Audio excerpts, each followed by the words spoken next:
Des monstres ailés planent au-dessus du château, qui a un trou dans le mur. Le héros Bermut et ses 4 camarades se rendent chez le comte magique Helmut pour vaincre le dernier roi démon. Les héros courent le long du couloir. Ils ont vaincu 3 des 5 rois, et maintenant il ne reste plus que 2. Des démons leur bloquèrent le chemin. Innombrables troupes. Il attrapa l'épée et se jeta sur lui.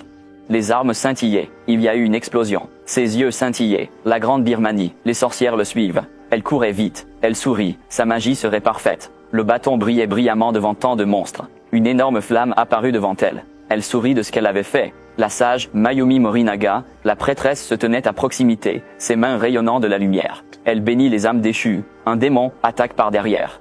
Elle lui a coupé la tête d'un seul coup, et elle était satisfaite. Santa Ana, le monstre sans tête, est tombé au sol.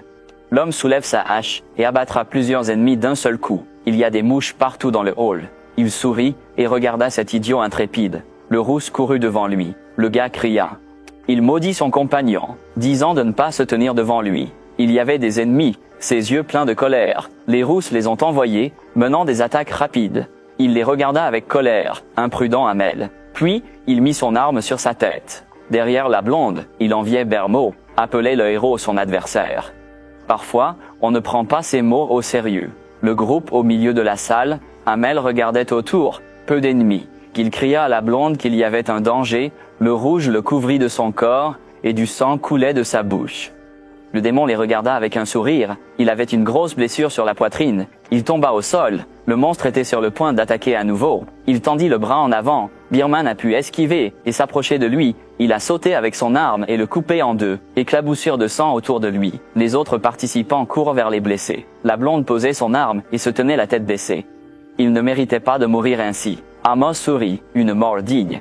Peu avant sa mort, il regrettait profondément son manque de sincérité envers ses camarades. Une main tremblante, il dit qu'il devait tous les tuer. Ses amis lui ont pris la main.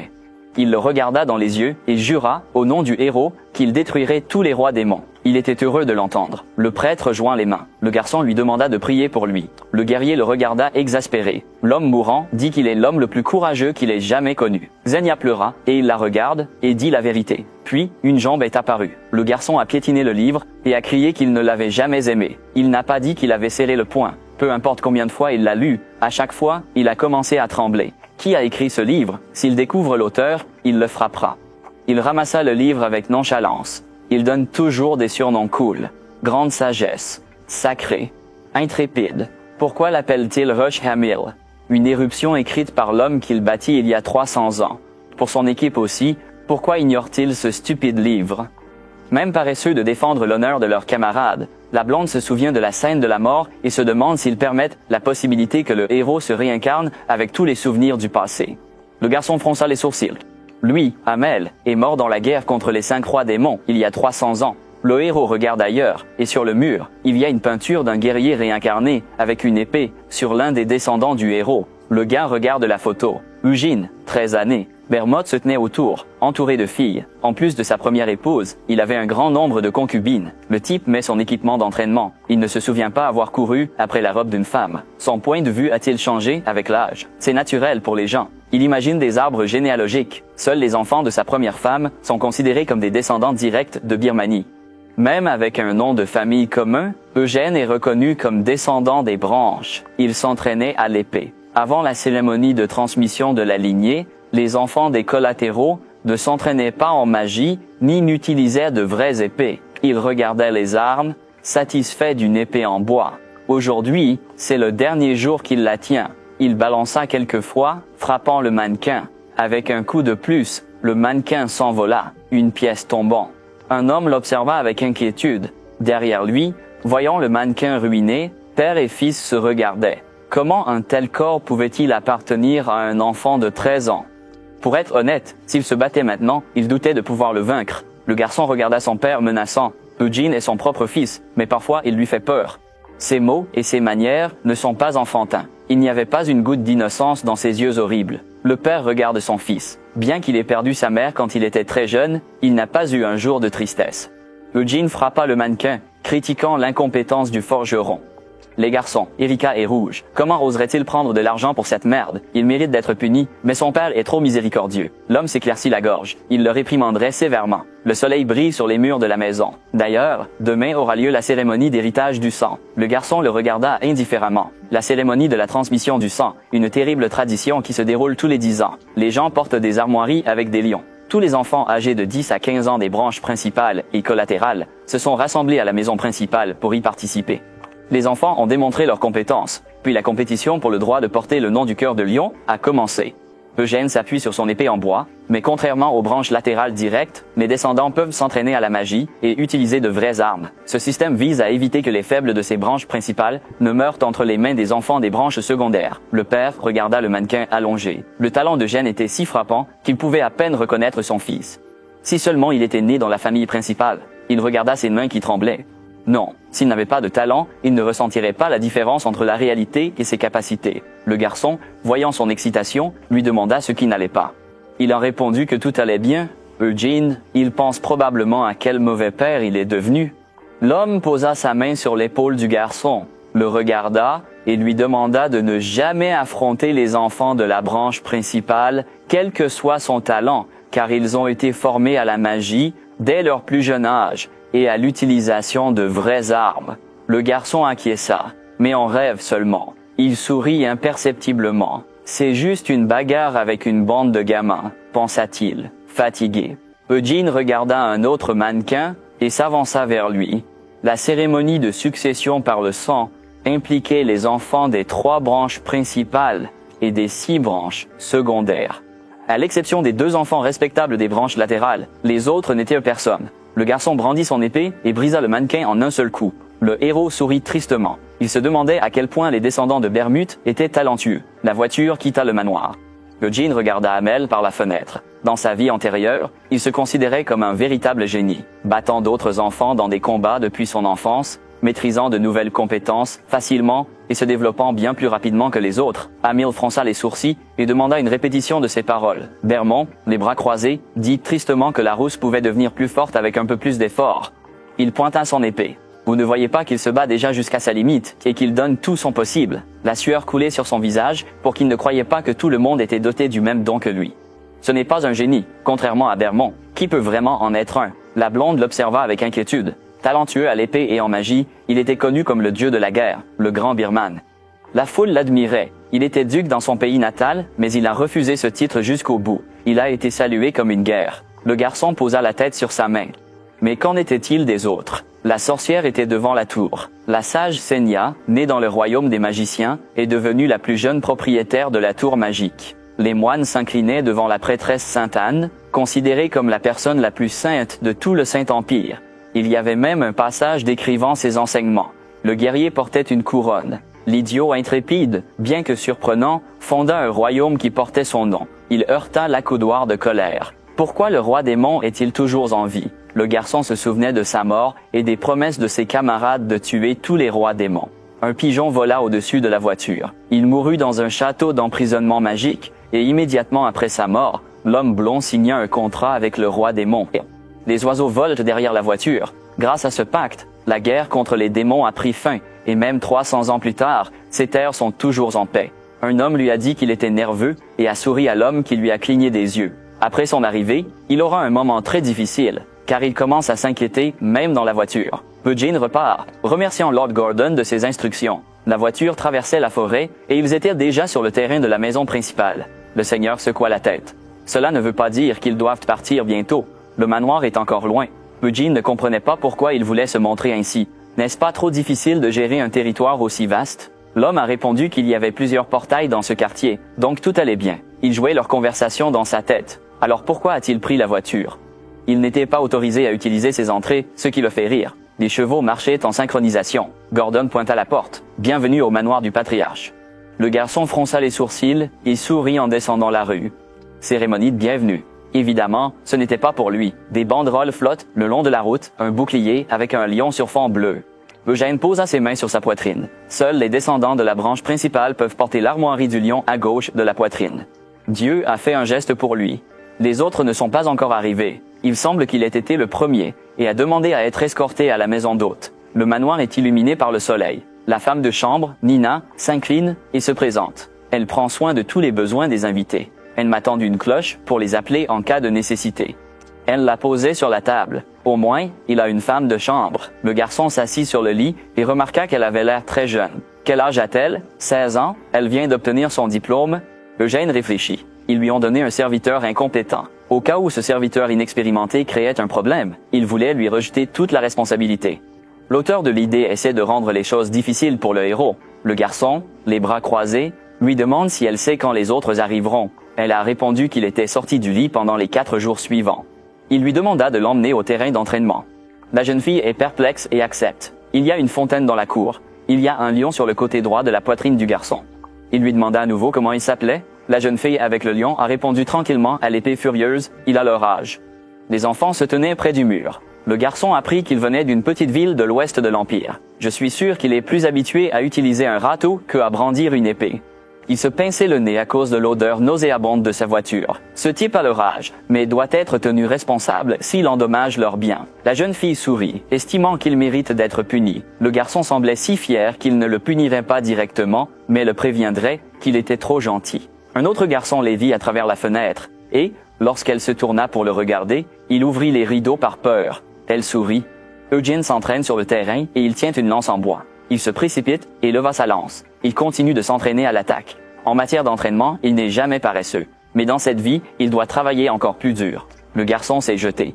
Il brandit sa lance, se rappelant que peu importe la torture sur son corps, il n'a jamais été troublé par la maladie et que la plupart des blessures guérissaient en un jour seulement. Il pratiqua une autre attaque avec sa lance. Les capacités de son corps dépassent toutes les attentes. Eugène poussa en avant. Le serviteur regarde tout. Elle était surprise. Avec le sac de sable et la lourde lance à la main, il montrait une grande habileté. Soudain, elle fut appelée. 2 enfants sont venus. Le garçon demanda ce qu'ils faisaient. Effrayée, la servante demanda pourquoi ils étaient là. Il pointa sa lance vers le garçon et insista pour savoir ce qu'il faisait ici. Plongeant la lance dans le sol, Eugène leur demanda ce qu'ils voyaient. Il poursuivit son entraînement en maudissant. Sa sœur lui a chuchoté à l'oreille qu'il l'avait insulté. Le visage sciant, tordu par la colère, s'écria-t-il. Comment oserait-il? Il a secoué son premier pour s'excuser. Eugène ne montre aucune émotion. Il s'excuse simplement. Le garçon ne savait pas comment réagir. Il secoua encore son premier, l'accusant de ne pas être sincère, ajoutant qu'il devait s'incliner et montrer sincère. Ne sont-ils pas du même âge? Le garçon soupira. Pourquoi s'inclinait-il devant son ami? Il agita la main. Comment oserait-il l'appeler ami? Le seul fait qu'il ait le même nom de famille ne le rend pas égal à lui. La sœur s'est tournée vers son frère et lui a rappelé la voiture. Sian pointa le doigt vers son interlocuteur et lui dit de nettoyer la voiture où il est arrivé, affirmant qu'elle est pleine de la puanteur des animaux qu'il paie. Eugène regarda sans intérêt, il se tourna vers le serviteur et précise qu'elle est sa servante personnelle. Elle accepta et il lui demanda de nettoyer la voiture où il est arrivé. Elle courait partout. Le garçon de la veste sombre était furieux et il lui dit comment oserait-il transférer des tâches à un serviteur alors qu'il lui donnait lui-même des ordres. Le garçon se serra sur la poitrine pour montrer qu'il ne respecte pas ses ordres, qu'il est sciant. Lucian a agité la main gentiment et s'est présenté, disant qu'il était heureux de le rencontrer. La jeune fille agite et se présente comme Charles, ce qui provoque la colère de son frère. Il ignore ses ordres, ce qui signifie qu'il ne peut pas faire preuve de pitié. Il voit l'épée d'entraînement, il la ramasse et la tend devant lui, disant que pour l'insulte, il le défiait au duel. Eugène sourit, et les enfants se tenaient en face des uns des autres, et il remarqua avec quelle imprudence il utilisait le mot duel. Il pose ses mains sur la tête et lui conseille de ne pas le déranger, mais il lui demande s'il a peur. Le garçon regarda. Le garçon avec l'épée sourit. Tu as peur de lui, hein? Dans ce cas, il devrait s'incliner et commencer à supplier pardon. Eugène étend ses mains, qu'est-ce qui le fait croire avoir peur? Il ne veut pas se battre et ne veut pas s'excuser. Sian le pointa du doigt. Je ne veux pas cela, je ne veux pas cela. Il semblait que ses parents ne lui avaient pas expliqué le sens du mot honneur lorsqu'il décidait de s'enfuir.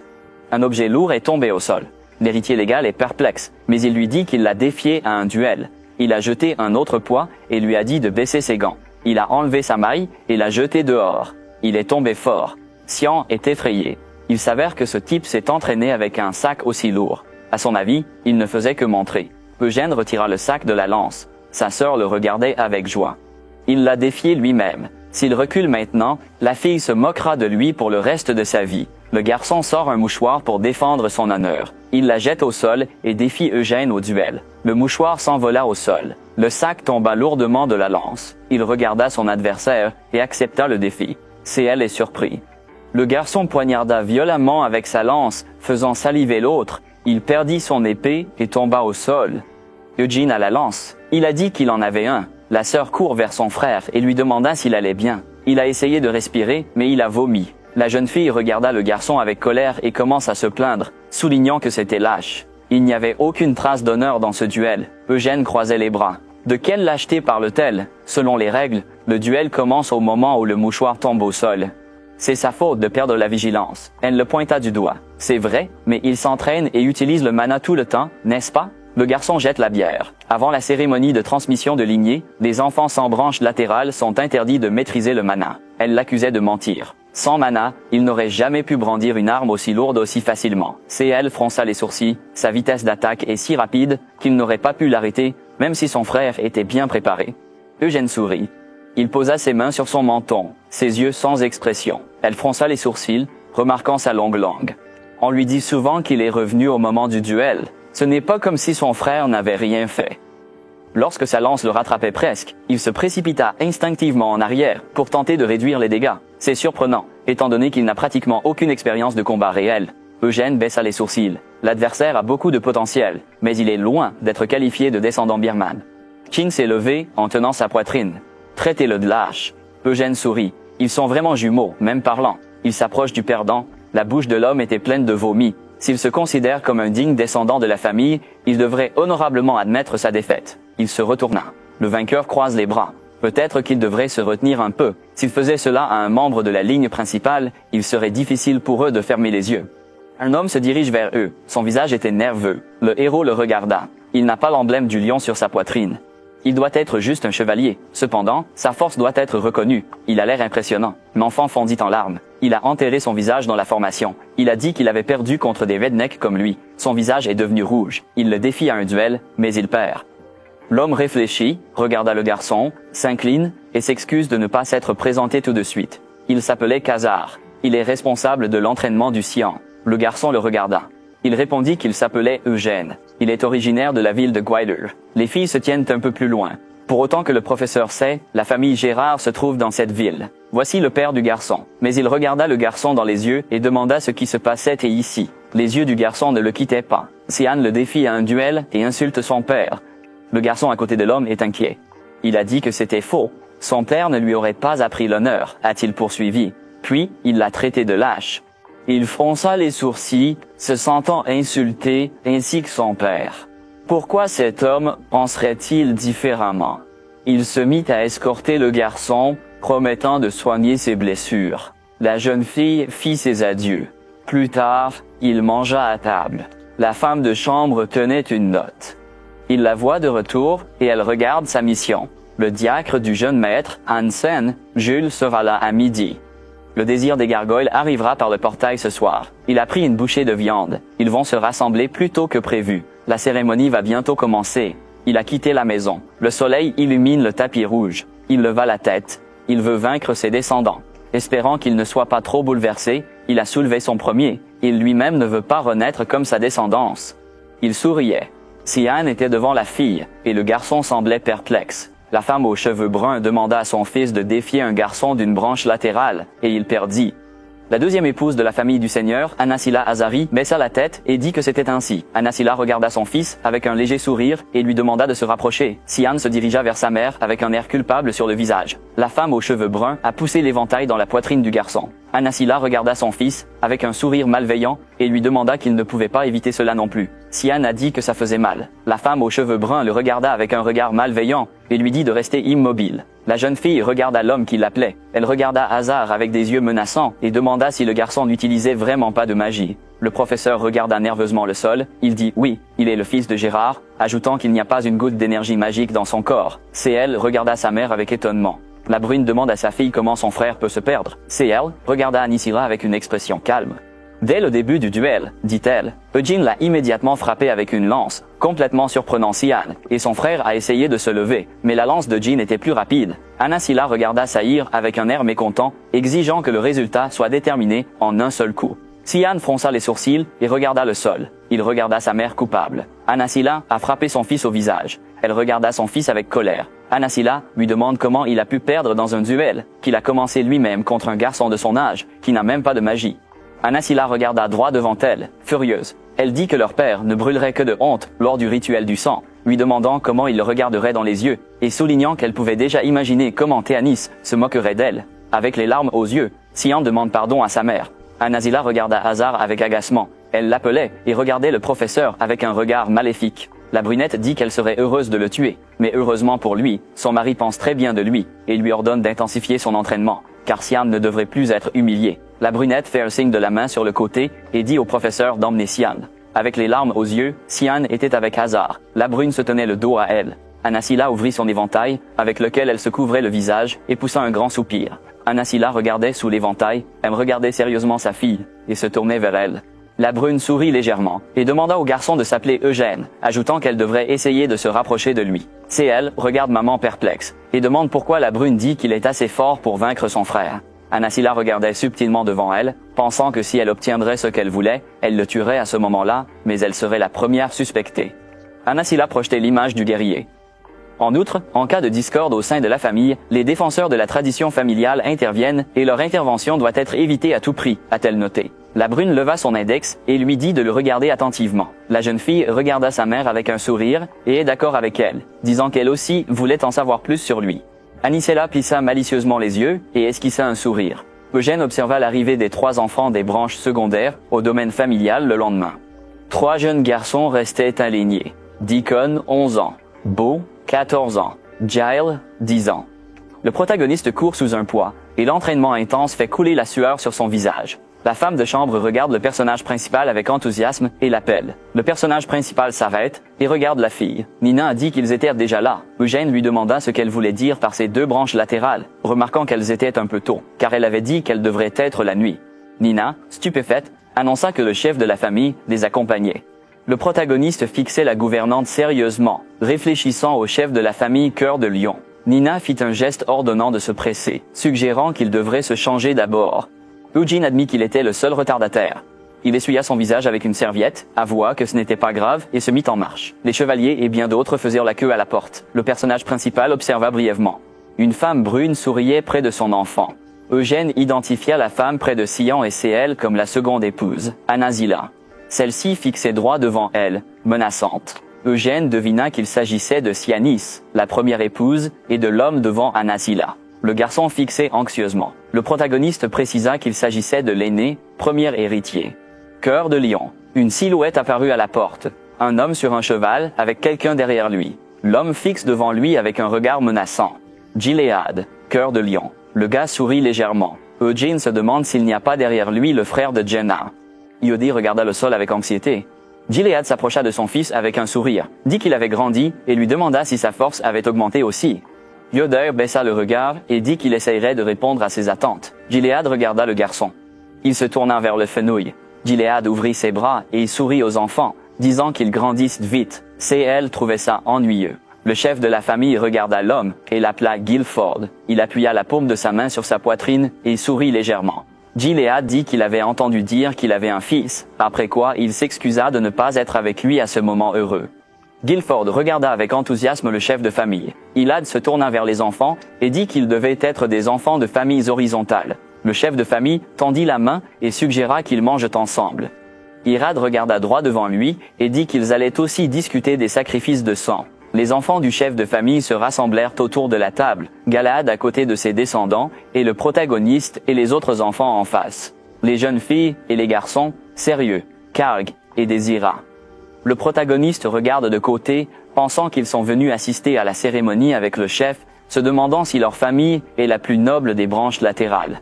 La blonde ferma les yeux et sourit doucement. Eugène se demande qui il est et si seuls les participants à la cérémonie devraient assister au dîner. C.L. regarde la blonde et demande qui c'est. Gilly montre du doigt le garçon et dit qu'il voulait présenter leur invité plus tard. La blonde a dit que c'était possible. Eugène regardait la blonde siroter son thé. Le garçon sourit largement et tendit la paume de la main. Il salua les hommes, disant qu'il était un rover de la Tour Rouge. Les enfants regardèrent l'homme blond avec choc, se demandant si ce n'était pas Roverian.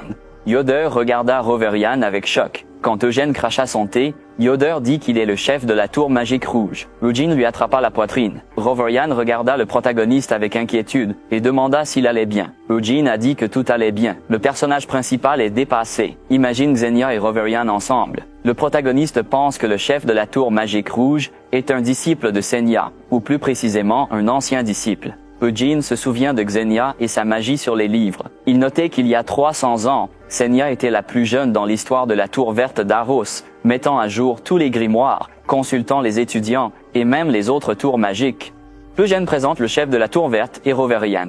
Il remarqua que même à ce moment-là, le chef de la Tour Verte et le chef de la Tour Rouge, Roverian, considéraient la sage Mayumi Morinaga comme un grand mentor. Gilead regarde le personnage principal. Il ne s'attendait pas à y rencontrer quelqu'un lié à son passé, pensa Eugene. Eugène regarda le chef de famille avec étonnement. Gilead demanda au protagoniste s'il s'appelait Eugène et mentionna qu'il avait entendu parler de lui de Théanis. Gilead regarda le garçon sérieusement, disant que Théanis avait mentionné que son fils avait insulté Eugène et son père. Sian frissonna de peur et regarda le sol. Le personnage principal regarda Gilead sérieusement et avoua que tout était vrai, mais sans rancune. Le chef de famille regarda le garçon menaçant, disant que c'était parce qu'il avait gagné. Eugène serra les poings. Il dit que même s'il perdait, rien ne changerait. S'il est trop faible pour défendre son honneur, il n'aura pas d'autre choix que d'accepter les insultes. Le chef de famille sourit et dit qu'il est meilleur que son fils. Xian était assis avec un air effrayé. Le chef de famille regarda son fils avec déception. Il dit qu'il n'a pas honte de son échec, mais c'est triste de le voir cacher si lâchement ses yeux. Xian regarda le sol, abasourdi. Les garçons regardaient attentivement. Gilead dit à son fils qu'il avait commencé cette bataille en insultant Eugène, mais qu'après avoir perdu, il ne lui a même pas présenté ses excuses. Xian regarda son père avec confusion. Gilead regarda sérieusement son fils. Il dit qu'il est le roi cœur de lion, qu'il descend de la grande Birmanie, et si son sang coule vraiment dans ses veines, alors il doit respecter non seulement son propre honneur, mais celui des autres. Xian regarda le protagoniste avec doute. Il rougit légèrement et demanda à contre-cœur pardon à Eugène. Le protagoniste montra les dents mécontent et pensa que les excuses étaient insincères. Gilead regarda le personnage principal menaçant et demanda si son père était Gérard, puis s'excusa, disant qu'il ne le connaissait pas personnellement. Le personnage principal regarda sérieusement le chef de famille. Il dit que tout allait bien, ajoutant qu'il croyait aussi que leur famille vivait dans le désert. Un énorme lustre était suspendu au-dessus de leur tête. Gilead demanda à son père de s'occuper de son entraînement. Eugene dit qu'il a posé les bases, puis il a commencé à s'entraîner lui-même. Lustre regarda le garçon avec étonnement, se demandant pourquoi il s'entraînait seul sans mentor. Le garde se détourna de Stein, se demandant comment il avait pu vaincre Sian. Gilead sourit fièrement, disant que la cérémonie semblait intéressante. Les servantes entrèrent avec de la nourriture et commencèrent à placer les assiettes devant les garçons.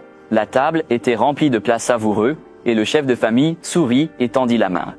Il a dit qu'il ne savait pas si ça leur plairait, mais qu'ils devaient avoir faim, alors devaient se servir. La pleine lune brillait sur l'immeuble, et les servantes rangèrent les assiettes vides. Les garçons, de nouveau assis à la table, virent Gilead s'essuyer la bouche avec un mouchoir. Comme il l'avait dit, ce dîner était pour parler du sacrifice de sang. Les garçons regardèrent Gilead avec enthousiasme, tandis qu'Eugène restait calme. Céel et Sian observaient attentivement leur père. Bien que cela puisse paraître étrange, Gilead affirmait que la tradition plaçait les participants de manière inégale. Le chef de famille présenta le médaillon du lion. Il dit que cela ne profite qu'aux descendants directs, car jusqu'au début de la droite, les enfants des branches latérales ne peuvent pas utiliser de vraies armes ou de magie. Gilead imaginait un duel entre les enfants, disant qu'il les privait naturellement de toute chance de gagner. Yoder regarda son père avec enthousiasme. Les 3 enfants de Gilead seraient impliqués dans les rites cette fois. Le chef de famille les regardait sérieusement, espérant que tous les enfants du cœur de lion démontreraient leur capacité, prouvant qu'ils méritent d'être appelés descendants de la grande Birmanie, lignée directe ou non. Le fils prodigue baissa la tête, pensant à la Birmanie. Il regarda sous sa frange en souriant, pensant que ses descendants étaient plus gentils que lui. Gilead sourit, désignant Roverian et disant que cette fois, il serait aidé par un étranger. Roverian répondit que c'était sa mission. La blonde claqua des doigts, faisant apparaître un labyrinthe bleu sur la table, et Roverian sourit en le montrant du doigt. Il expliqua que lors de ce sacrifice de sang, ils pénétreraient chacun dans le labyrinthe qu'il avait créé à travers leur propre portail et devaient vaincre le monstre central. Roverian pointa le doigt vers le monstre. Naturellement, dit-il, pour y arriver, ils doivent passer par des pièges et d'autres monstres. La blonde ramasse la statue du monstre. Il leur a rappelé de ne jamais oublier que tout n'était qu'une illusion de sa fabrication. Donc, tout ce qu'ils rencontraient était une simple fiction sortie de leur imagination. La blonde eut un sourire maléfique et détruisit la statue. Néanmoins, a-t-il ajouté, ce sentiment n'est pas différent du vrai. Le protagoniste sourit de satisfaction. Il pensait, c'est-à-dire qu'il utiliserait non seulement la magie d'invocation, mais aussi les silons de haut niveau, ajoutant que ce n'était pas pour rien qu'il était à la tête de la tour magique. La blonde présente le monstre gagnant. Une fois que l'un d'entre eux a vaincu le monstre du Maine, le rituel est terminé et chacun obtient des points en fonction de sa performance, a-t-il dit. Hansen, full of enthusiasm, asked Rovarian if it was normal they couldn't exit the labyrinth. Rovarian smiled awkwardly. Of course, if they got scared, they could stay at the start, he said, but scoring high would be impossible. The protagonist curiously eyed the tower top. Eugene asked what they had paid for this major monster. The head of the family smiled with satisfaction.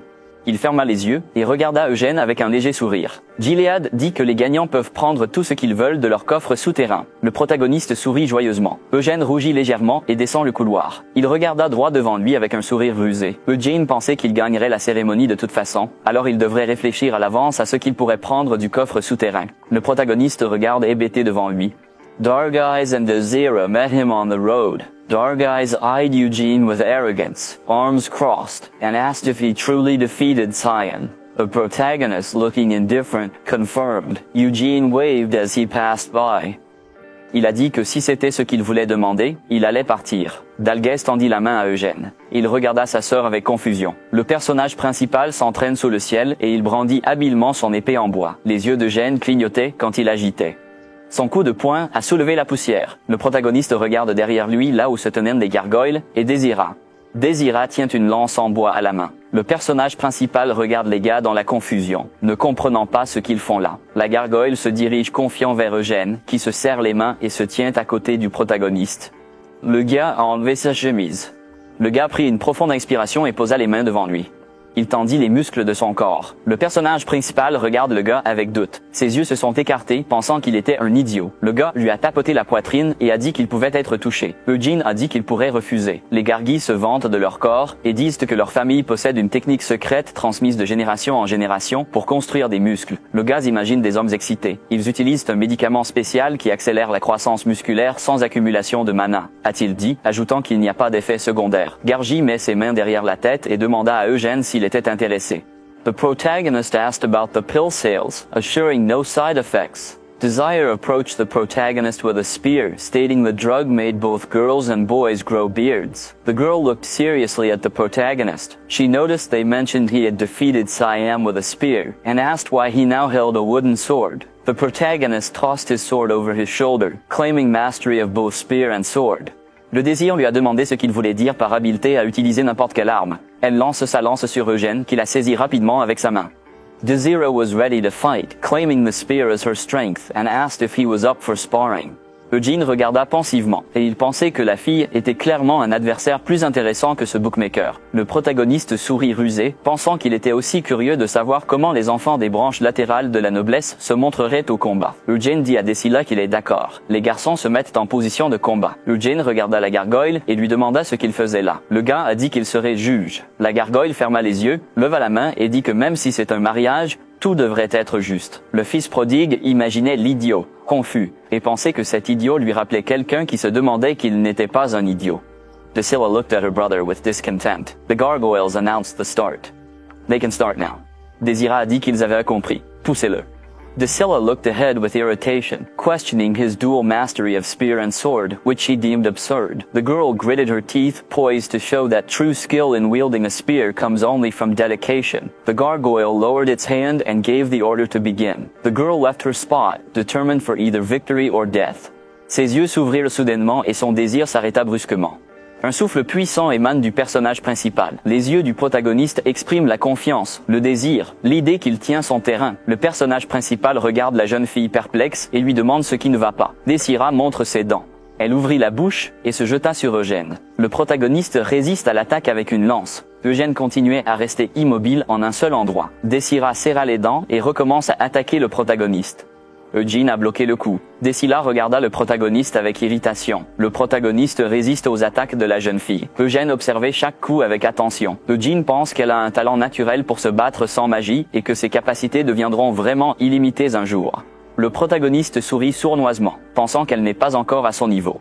Eugène résista encore à l'attaque de la jeune fille.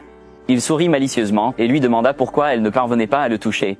Désira montre ses dents en colère, se demandant pourquoi il devait parer son attaque debout en un seul endroit, ajoutant que cette confiance en soi serait sa destruction. La jeune fille brandit sa lance et se précipita vers Eugène. Le protagoniste bloque constamment les coups. Désira sauta soudainement sur le côté. Elle apparaît derrière. La protagoniste sourit rusée, pensant ne pas pouvoir bloquer son coup de là, et Désira lance son attaque sur la protagoniste. Eugène leva le pied au-dessus de la lance. Il a marché sur la lance. Eugène pressa la lance sur le sol de toute sa force. Désira serra les dents et essaie de se procurer la lance. Lance, le personnage principal, apparaît devant elle. Eugène tenait sa lance face à Désira, son visage bloquant l'arme. Dargis dit avec un visage surpris que le vainqueur était Eugène Cœur de Lion. Dalgis croise les bras, regarde le personnage principal et dit qu'ils devraient s'unir.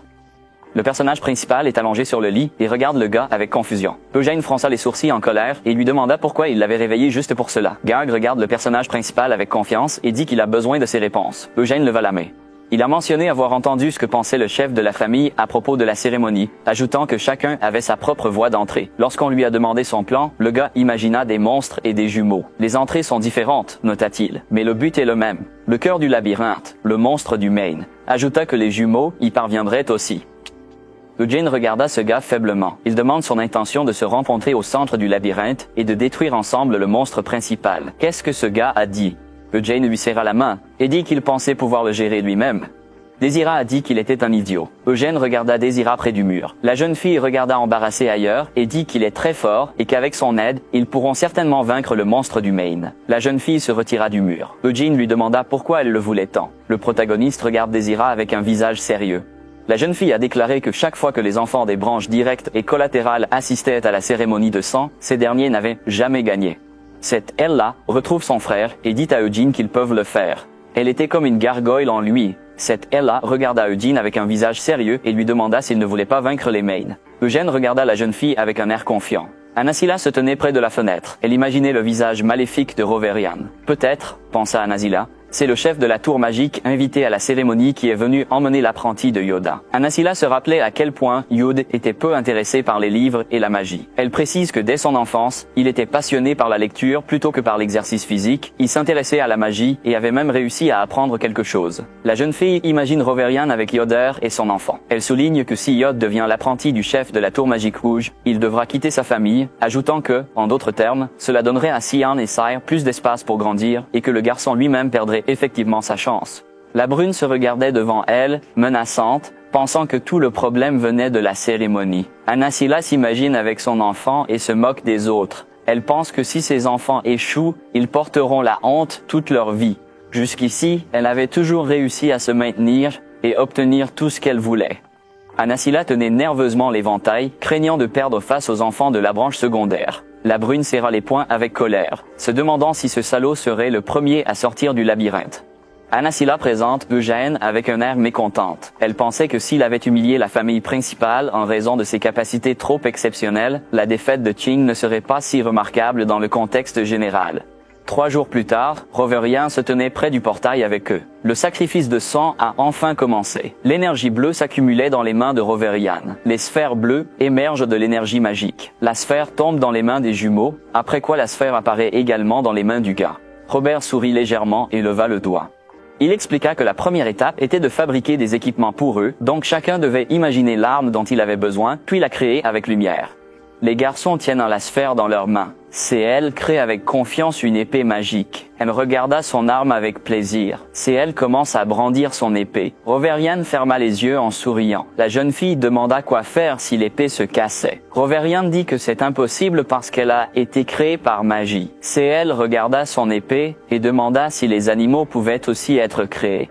Le chef de la tour dit que les marionnettes et même les golems peuvent créer, mais pas des êtres vivants. Yod regarda le chef de la tour avec confusion et demanda pourquoi. Le chef de la tour sourit et leva le doigt. Il dit que cela est interdit dans le monde magique et que seuls les pouvoirs supérieurs peuvent créer de nouvelles vies.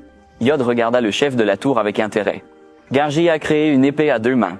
Il la jeta au-dessus de son épaule et regarda sa sœur. Gargi a déclaré que c'était son épée préférée, celle qu'il utilisait pour s'entraîner, ajoutant que c'était surprenant qu'elle soit exactement comme il l'avait imaginé. Ella lui a demandé à qui il parlait, car personne ne lui avait demandé. Décira crée une lance, Sian une épée. Yod regarda son épée découragé. Les garçons regardèrent leurs épées avec confusion. Le personnage principal crée une petite épée et un bouclier. CL lui demande ce qu'il ferait s'ils se rencontraient dans le labyrinthe.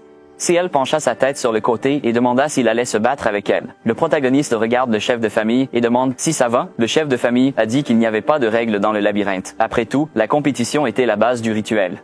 Girard appuya ses paumes sur sa poitrine et sourit légèrement. Cette fois, selon les circonstances, ils devront démontrer leur capacité analytique et leur capacité à travailler en équipe, puisqu'ils sont tous membres de la même famille, Lionheart, a déclaré le chef de famille. CL regarde embarrassé le personnage principal, en pensant à une famille. La jeune fille regarda Eugène avec un sourire vicieux. Le protagoniste regarde la jeune fille avec un regard vide, pensant qu'il est en quelque sorte troublé. La tête de la tour commença à retirer un pendentif du cercle magique. Il demanda s'ils avaient fabriqué une arme et qu'ils devaient la porter autour de leur cou. Roverian distribua des pendentifs aux garçons. Les garçons regardent le pendentif bleu avec étonnement. Le responsable de la tour dit que le pendentif établirait une connexion avec leurs esprits et réagirait sous une pression critique dans le labyrinthe. Le chef de la tour regarda les garçons avec un visage sérieux et dit qu'il interviendrait si la situation devenait incontrôlable. Le personnage principal regarde le pendentif autour de son cou. Il se demande si cela vise à éviter des incidents inattendus sur la tour. Le chef ouvrit grand la bouche et tapota la poitrine. S'ils pensèrent qu'ils ne pouvaient pas sortir du labyrinthe, ils devraient frapper sur le pendentif et crier à l'aide pour en sortir. Roverian pointa l'entrée et dit qu'il avait fini d'expliquer et qu'ils devraient maintenant entrer dans la grotte ensemble. Il regarda les gars avec un sourire rusé. Le chef de la tour dit qu'il n'y a qu'une entrée, mais chacun a un chemin différent. Les gars approchent de la grotte avec confiance. CL sourit et fait un signe à Eugène pour lui souhaiter bonne chance. Le personnage principal lui souhaite bonne chance en retour. Eugene a couru par le portail. Il est sorti de l'autre côté de la grotte. Un grand couloir sombre apparut devant lui. Le protagoniste se souvient de ce qu'il a vécu auparavant avec son équipe. Dans sa vie passée, il a traversé beaucoup de ces labyrinthes, pensait-il. Eugène leva la tête vers le plafond. Il pensait qu'il était impossible de monter car les murs étaient contre le plafond. Le protagoniste brandit son épée devant lui, qui touche à peine le mur. Eugène regarda l'épée avec un visage sérieux, pensait-il. De plus, à cause d'eux, vous ne pouvez vraiment pas vous retourner, et il serait gênant d'avoir de longues armes là-bas. Le protagoniste regarde son arme avec satisfaction. Il pense que c'est pourquoi il a choisi l'épée et le bouclier, une combinaison qui fonctionne bien dans toutes les situations. Eugène regardait droit devant lui, pensant que le labyrinthe pour enfants devait être facile. Le protagoniste dit qu'il est temps de partir et Slime s'envole avec un sourire malveillant. Deacon brandit son épée sur le slime, effrayé. Il tomba au sol et commença à frapper le cristal, appelant à l'aide. Dans le labyrinthe, Roverian apparut à côté de Deacon. Il pressa la paume dessus et téléporta de là. Le chef de famille pensait que 3 personnes avaient déjà échappé du labyrinthe moins d'1 heure après le début du sacrifice de sang. Hanson, Deacon et Giles se tenaient avec des expressions de culpabilité. Elad regarda les garçons menaçants. Il fronça les sourcils et les laissa entrer pour se reposer. Les garçons regardent le sol avec tristesse. Girard et Roverian regardent les garçons sur la sphère. Girard regarda la sphère pensivement. La gargoyle brandit son épée sur le gobelin. Il fronça les sourcils et se prépare à attaquer. Son épée géante est coincée au mur. Le gobelin regarda l'épée avec un sourire malveillant. La gargouille ouvrit la bouche. Il a brisé le mur avec son épée. Il coupa la tête des gobelins d'un brusque coup de l'épée, après quoi les gobelins s'évaporèrent immédiatement. Le garçon regarda droit devant lui avec confiance. Gilead pensait que la gargoyle marchait maladroitement mais persévérante vers sa cible et gérait tous les monstres sur le chemin. Désira est visible sur la sphère et le slime apparaît devant la fille. Désira échappa aux attaques de slime et en transperce un avec sa lance. La fille grinça les dents de mécontent, pensant qu'il serait difficile d'utiliser une lance pour traiter slime et qu'il devait attendre son opportunité. Désira courut droit en avant, regardant en arrière son adversaire. Elle regardait droit devant elle avec confiance. Il pense que Désira est intelligente et que son intuition est correcte, ajoutant qu'elle ne voit pas la nécessité de combattre les monstres car il est plus important pour elle de sortir du labyrinthe. La sphère prit une couleur cyan et un mur de trous apparut devant lui. Sian se souvient d'avoir étudié le dossier avec un sourire rusé. Il pense que, avant le rituel, la mère a réussi à trouver plusieurs dessins de différents labyrinthes et qu'après les avoir étudiés, ils ont développé une stratégie comportementale. Maintenant, ni lui, ni Shoot ne tomberaient dans un piège aussi évident. Cian ramassa une petite pierre du sol et la jeta contre le mur. Des pierres volantes, des flèches commencèrent à apparaître sur les murs. Une fois les flèches épuisées, le garçon continue à courir. Cian sourit rusé. En regardant vers l'avant, Gillard pense que Cian est trop prudent. Mais grâce à cela, il réussit à éviter le piège. Remarquant que ce n'était pas mauvais, CL se tenait devant le gobelin. Le gobelin brandit son épée sur la fille. CL a définitivement échappé aux attaques ennemies. Elle a rapidement percé la tête de l'ennemi. Les gobelins s'évaporent instantanément dans l'air raréfié. CL continue à courir avec un sourire satisfait.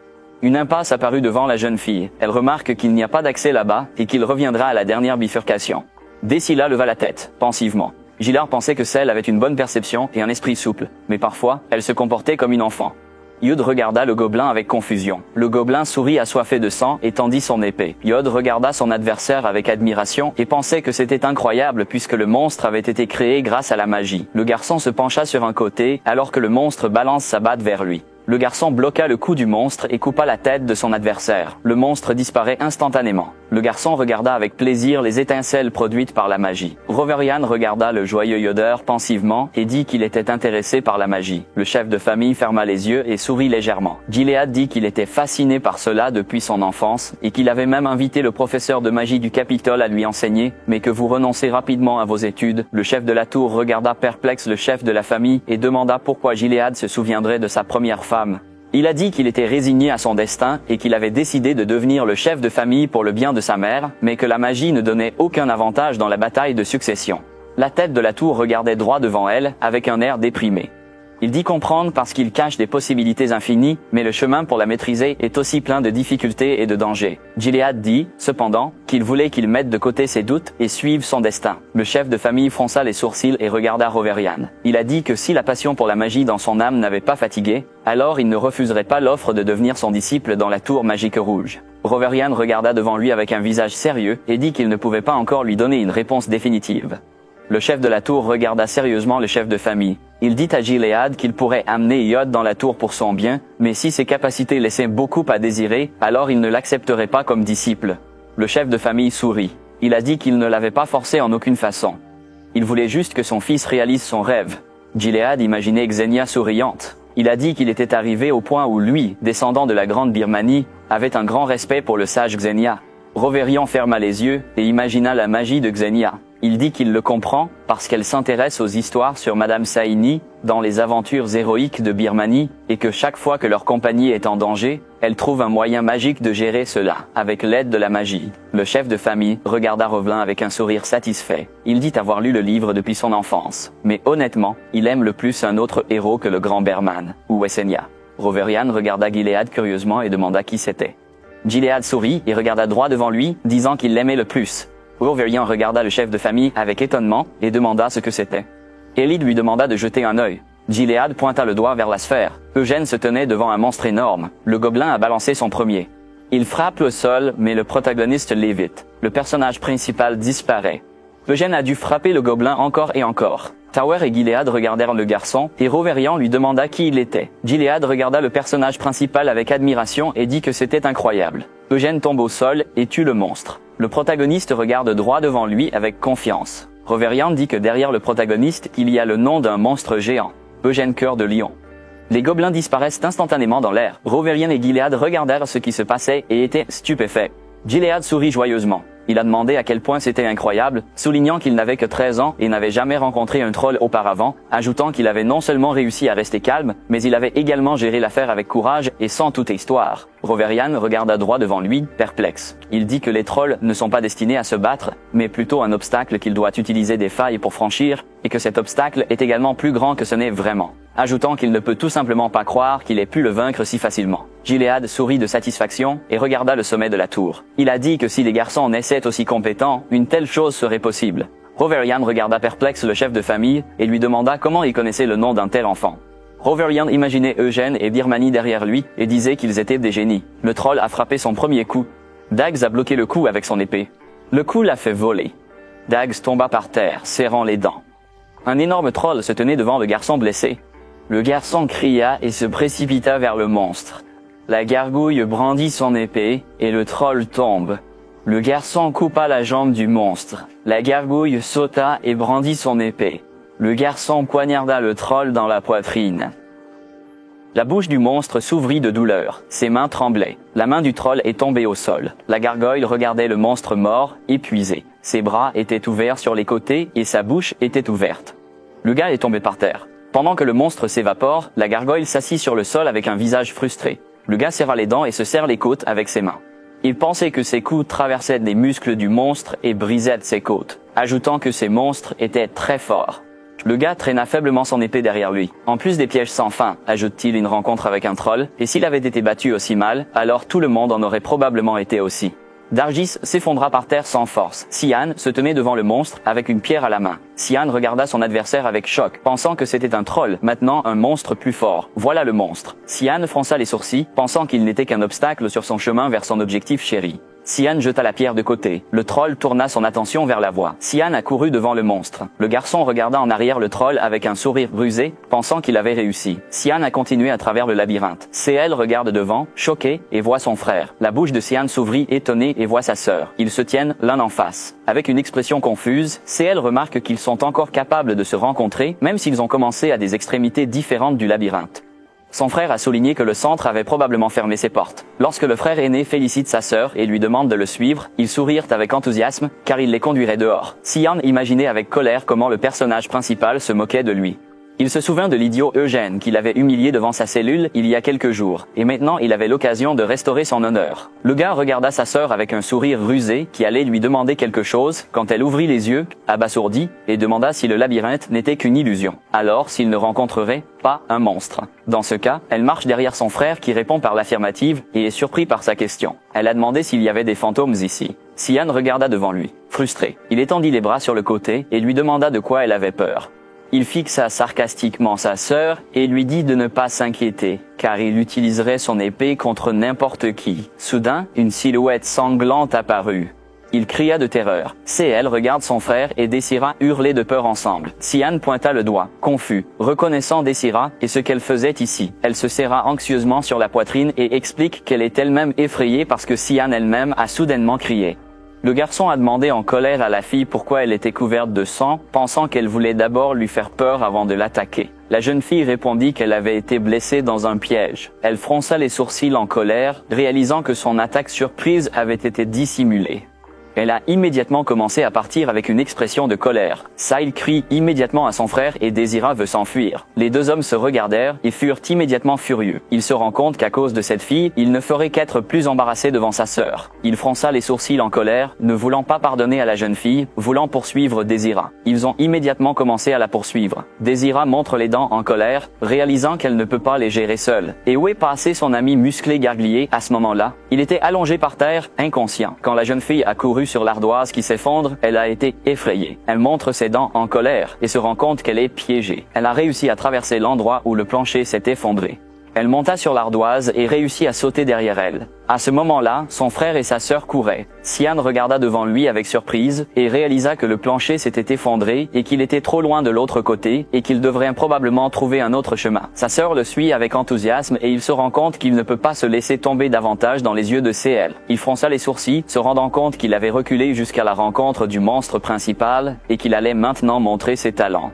Il courut en avant en colère, son aura brillant parce qu'il savait qu'il devait utiliser la magie. Il accéléra immédiatement, essayant de sauter le piège.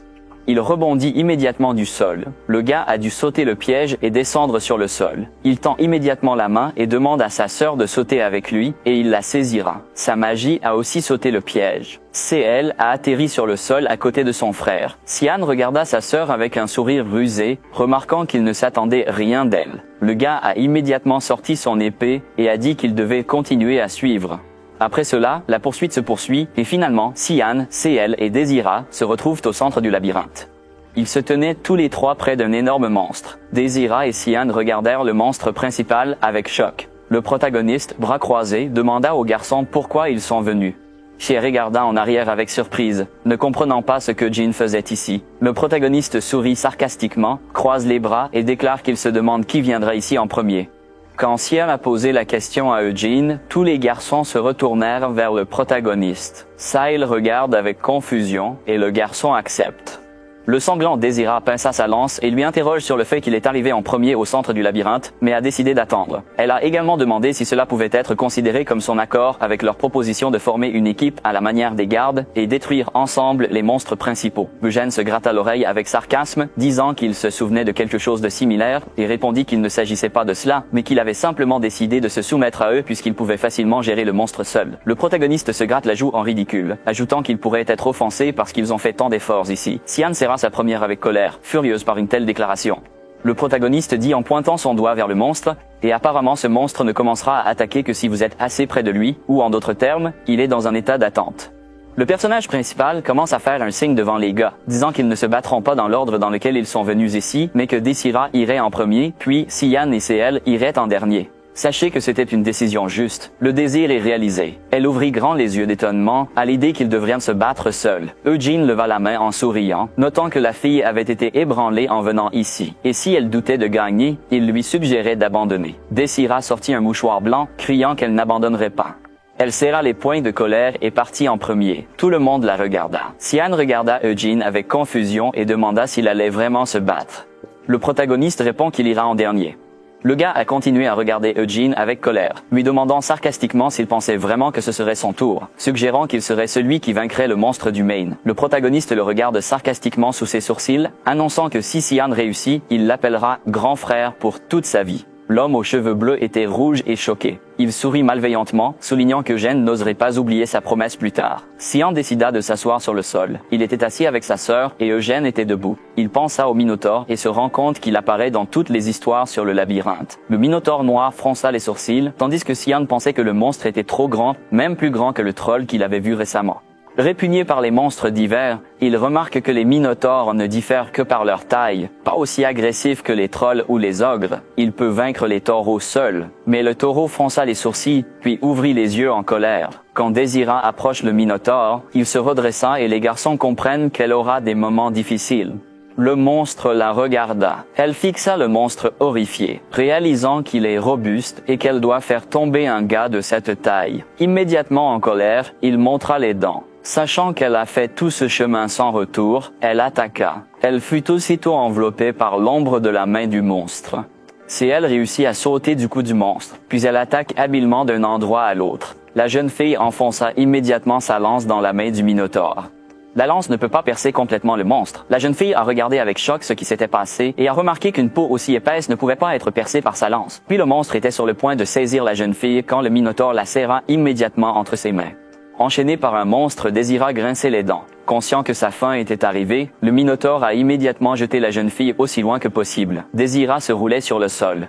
Eugene regarda la jeune fille battue avec la cellule. La cellule assise regarde le personnage principal et lui demande pourquoi le monstre a simplement jeté Désira et ne l'a pu attaquer. Le protagoniste regarde indifféremment devant lui, expliquant qu'il n'y a pas de vrai monstre devant eux, et après que le Minotaure l'a attrapé, il est clair que la fille a perdu. Sian aiguisant sa lame avec sarcasme, réalisant que c'était son tour, Sian regarda Eugene avec sarcasme et annonça qu'il verrait maintenant que les branches latérales étaient une compétence plus puissante et que le sang de la famille principale coulait dans ses veines. Le protagoniste sourit de manière malveillante. Sian regarda en arrière avec colère, réalisant que Eugène était un voyou, car il ne pensait vraiment pas qu'il pouvait tuer un monstre aussi pauvre. Le gars a sorti une épée avec une aura bleue. Il veut prouver au protagoniste qu'il n'est pas une erreur, et va tout faire magnifiquement. Il se serra fermement à son épée, puis il sourit sarcastiquement. Désira regarda la scène avec horreur, réalisant qu'il s'agissait d'une épée omniprésente améliorée par la magie et qu'il fallait s'entraîner pendant au moins 10 ans pour créer quelque chose comme cela. Désira montre ses dents et sa colère, réalisant qu'ils sont déjà loin derrière la famille principale. CL regarde le personnage principal, qui s'exclame, réalisant que ce serait plutôt bon pour Siam. Le garçon ricanait en tenant l'épée, réalisant qu'il ne pouvait pas garder la magie de l'épée trop longtemps, mais qu'il avait assez de temps pour abattre le monstre. Sian regarda alors le noyau d'en haut, confus. Eugène regarda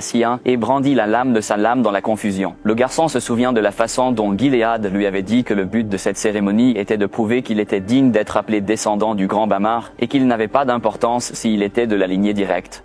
Il se souvint de comment Roverian utilisait la magie et réalisa que ce labyrinthe était sa création, délibérément conçu pour empêcher l'utilisation de la magie au centre. Eugène comprit avec un air malveillant. Sans possibilité de renforcer les armes avec le mana, enfants des branches principales et latérales peuvent se battre à armes égales. Sian était perplexe. Parce qu'il ne comprenait pas pourquoi l'épée ne lui obéissait pas. Parce qu'il avait encore beaucoup de mamans. Le protagoniste sourit sarcastiquement près du mur et souligne ironiquement au gars qu'il peut revenir s'il perd, car son obstination ne vaut pas la peine d'agir imprudemment. CL regarda son frère avec admiration. Cian montre les dents en colère, espérant que Eugène ne se moquera pas de lui, car il pensait que sans magie, il ne devrait pas pouvoir vaincre le pauvre monstre. Le gars a couru vers le géant Minotaure avec un écran. Le Minotaure tendit la main pour attraper le guerrier. Cian évite habilement, blessant le monstre. Il a continué à frapper le monstre plusieurs fois. Cian courut en colère pour attaquer le monstre, réalisant qu'une blessure aussi légère ne le ferait pas tomber et qu'il aurait dû enfoncer son épée plus profondément dans sa jambe. Le gaz a couru vers la jambe du monstre. Il regarda la jambe avec plaisir et pensait qu'il avait réussi. Juste devant lui, le monstre frappa son genou. Cian montre ses dents en colère. Il réalisa que son attaque avait été bloquée par un coup de genou. Le Minotaure attrapa immédiatement le gars. Le taureau lança aussi Cian loin. Cependant, l'agile Cian réussit à se relever. Le protagoniste regarde Cian frustré et dit qu'il a aussi échoué. Le gars aux cheveux bleus regarda en arrière avec colère. Eugene regarde la cellule et annonce que ce sera son tour. La jeune fille croisait timidement les doigts et répondit qu'elle n'irait pas parce que l'épée magique ne fonctionnait pas ici. Le protagoniste regarde avec vigilance et se rend compte que la fille est plus intelligente que son frère. Puis il est allé lui-même à son appareil. Il commença à mettre le bouclier sur ses mains. Puis il se dirige vers le monstre sous les yeux des autres. La fille demande si le protagoniste peut gagner. Eugène marcha sans se retourner en arrière. Il aiguisait la lame avec un sourire rusé, réalisant qu'il devait travailler très dur pour perdre. Le Minotaure regarda ce gars avec arrogance. Eugène leva la tête en moquerie, essayant de comprendre comment il devait tuer le monstre. Le taureau a de nouveau fait son premier coup. Le garçon réussit à courir de côté, puis il commence à grimper sur la main du taureau. Le monstre tendit l'autre main et Eugène réussit à glisser. Le garçon réussit à sauter sur la tête du monstre. La première fois que le taureau le balançait au visage, il se frappait fort, puis le taureau criait de douleur. Eugène brandit son épée pour le tuer. Il coupe habilement le monstre. Tous les garçons regardèrent avec choc ce qui se passait. Les yeux grands ouverts, il remarqua que Eugène se concentrait sur un point et ne frappait que la carotide. Il se couvre de son bouclier et aiguise son épée. Il a alors poignardé son épée dans le monstre. Il enfonça son épée dans le cou du monstre. Le taureau sanglant commença à reculer, puis il tomba au sol avec un plop. Le sang éclaboussait partout. Le protagoniste brandit son épée pour rester loin du sang. Le frère et la sœur regardent le protagoniste avec choc. Cian regarda devant lui, étonné. Eugène regarda de côté avec sarcasme et annonça qu'il avait vaincu le monstre. Cian pointe son doigt vers Eugène avec enthousiasme et lui dit de ne pas se vanter ici, car s'il peut utiliser la magie, il peut faire la même chose. Dans ce cas, pensa le garçon découragé, il n'aurait peut-être aucun endroit où vivre et il ne serait certainement jamais en mesure d'affronter les monstres avec la même rapidité et la précision qu'Eugène. Cian est en colère contre le protagoniste de la moquerie et se rend compte que ce qu'elle ressent n'est pas la peur, mais quelque chose d'autre. Cian se serra anxieusement sur sa poitrine, débordé par l'excitation, ne comprenant pas ce qui lui était arrivé. Soudain, l'équipement dans les mains d'Eugène s'évapora. Tout le monde vit le Minotaure commencer à disparaître.